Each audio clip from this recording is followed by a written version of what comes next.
Hey guys, so in today's video I wanted to give you some tips for recovering from mental illness. I suffered from anorexia, but I still sometimes get eating disordered thoughts because obviously I'm recovering and I have been for a year now, but obviously I still get the odd thought that sort of trips me up and I've got to be aware of. And I also suffer from OCD and just anxiety. I wouldn't say that I had depression. I would say as a result of my anorexia and my OCD, I've had depressive episodes, I suppose you could say. So I've written down my 4 tips for recovery. Yeah, here we go. So, number 1. Now, I think this is the most important thing you can do in recovery, and that is just simply to talk. Like, I know if you suffer from a mental illness, there's so much stigma around, and people, it's sort of like a taboo subject, which is so sad, because it's actually so incredibly common in society, and why are we embarrassed to talk about it, you know?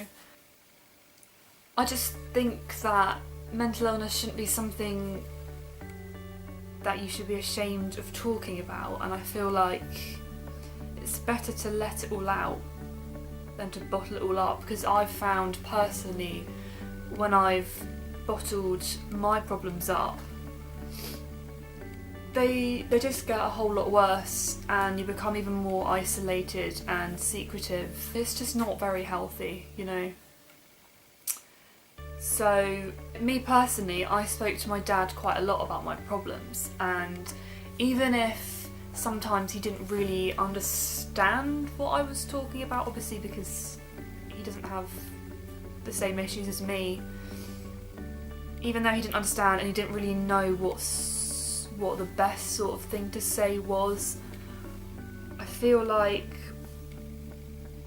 just telling someone about the things that I was struggling with deep inside that were eating away at me, just telling someone was good enough, you know, like, because I always went away feeling so much better for having offloaded all of my problems onto someone else.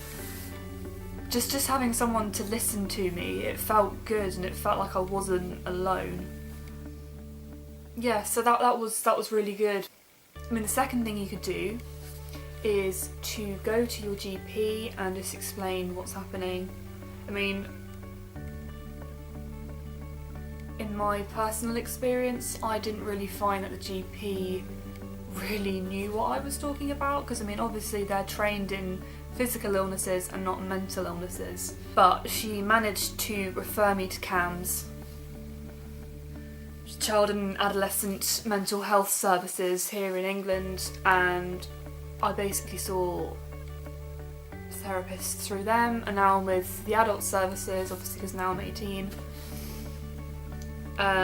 But anyway, what I'm trying to say is if you go to your GP, they can refer you on to psychologists, and, you know, I'm sure that they'll have advice and they'll have resources that you can use and stuff. Right, number 2. Surround yourself with positivity.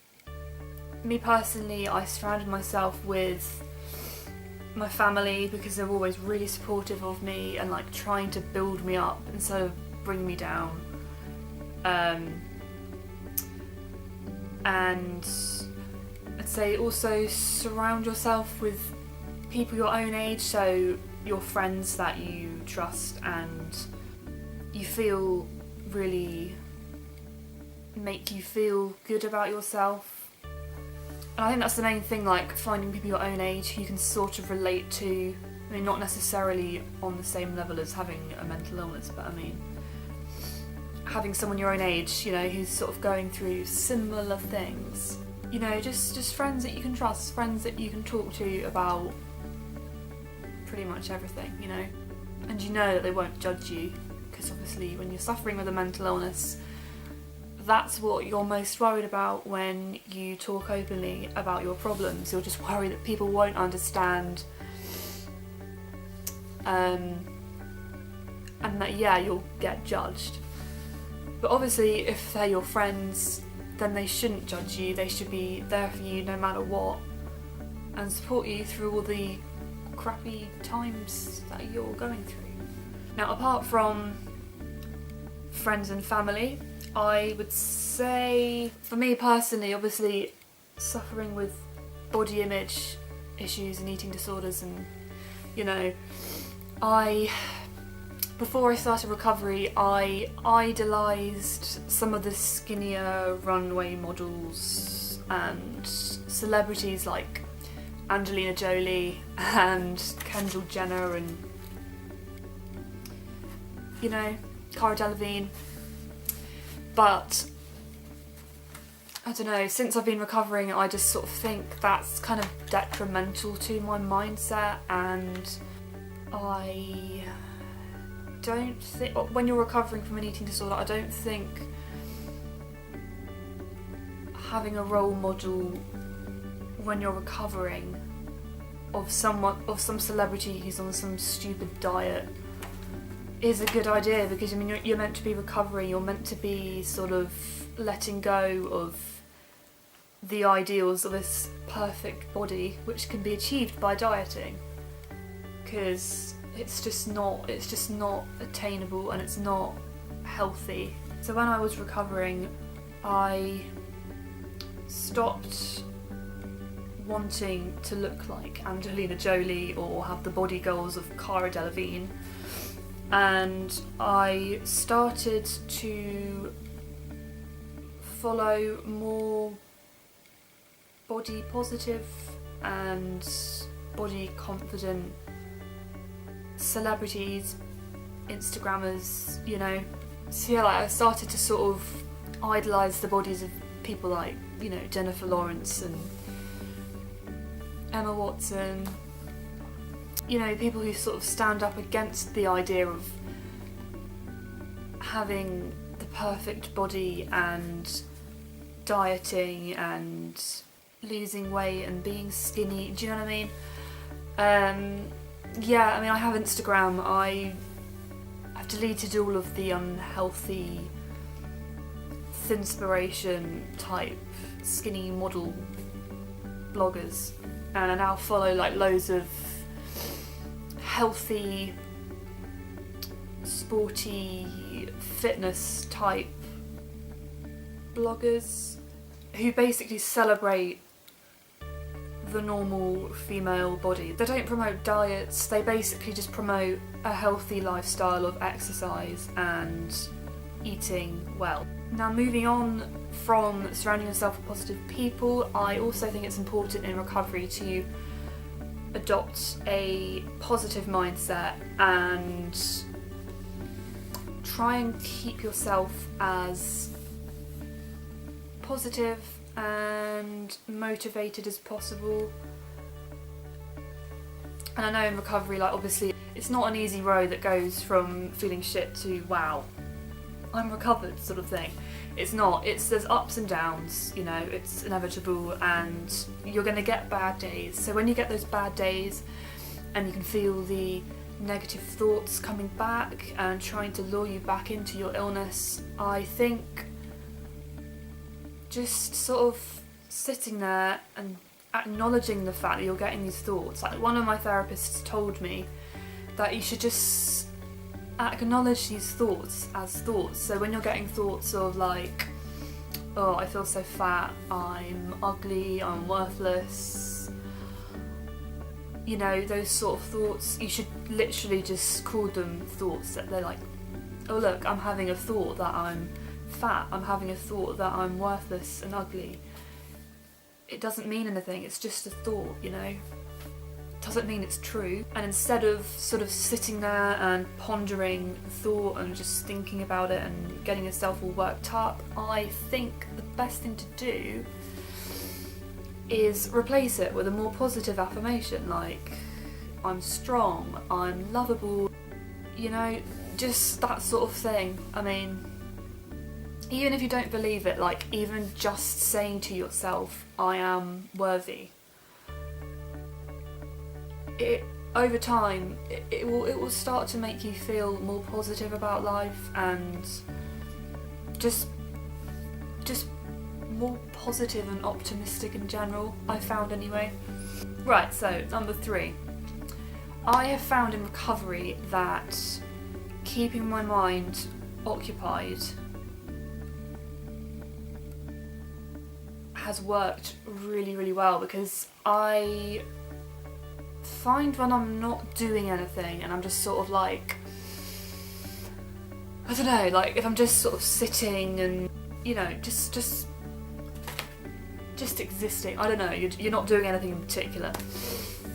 I find when that happens, I feel like, obviously my mind's not thinking about anything, so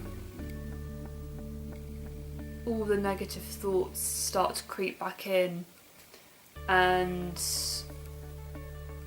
obviously because you're not doing anything, your mind switches to like listening to these thoughts, and obviously like it just sort of snowballs and the thoughts become more and more, and it's just, it ends in disaster basically. Like it just makes you feel more shit about everything, and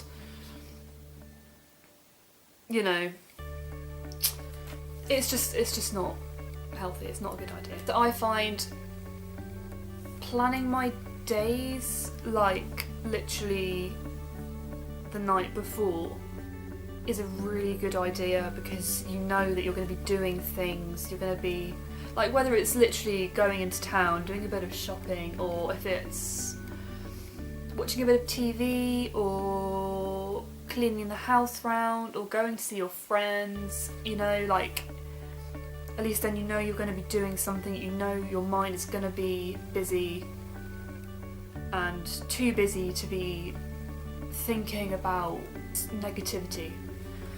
So yeah, just keep yourself busy. Like I find listening to music really helps. Like even if I'm not doing anything and I don't want to do anything, I listen to music just so there's something going on in the background that my mind can sort of listen to. I mean, like when it's complete silence, like it's not, you know, if it's complete silence, then your mind's gonna start to occupy itself with these negative thoughts. And number 4, this might not work for everyone. I mean, me personally, I'm a huge fan of writing, and I find I express myself better. So obviously I've mentioned in my previous video that I kept a recovery diary over the last year. So I could express myself through words, like if I was struggling and I wanted to let my parents know, but I didn't know how to sort of put my feelings into words, I would write in my diary and just like let them read through what I'd written, just so they'd know. So keeping a journal, a diary is good for that. And also the other reason why I decided to start journaling was because I wanted to be able to look back over times when I wasn't feeling so great about life, and I wanted to look back when I was hopefully in a better place, so I could see, wow, I've come a really long way. Like just proving over time that if you keep a positive mindset throughout recovery, and you know, you surround yourself with positive people and all the other points that I've mentioned, like recovery will become easier and easier, and it will become so much more worth it, and then you can look back and you can see how far you've come, and it's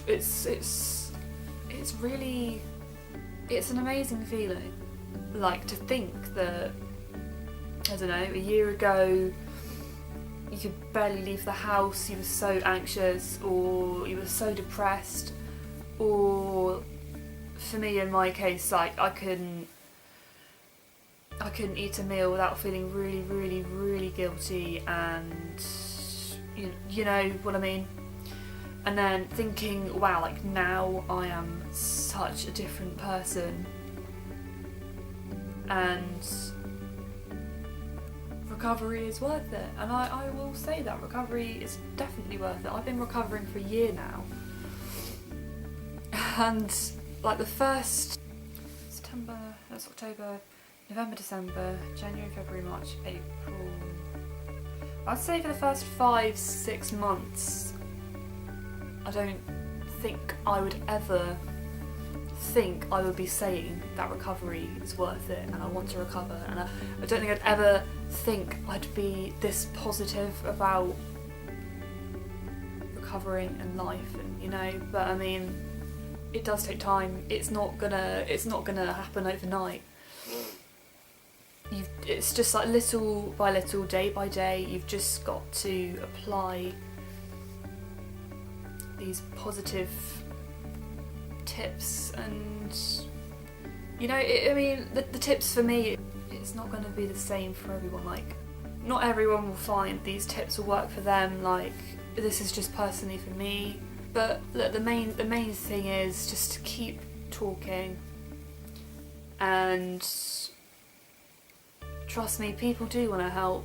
I know it probably doesn't seem like it, because they won't understand. I mean, they might not understand, but I mean, the main thing is you're talking and you're not bottling it up, because that is like the worst thing that you could do. Anyway, so I hope that's helped.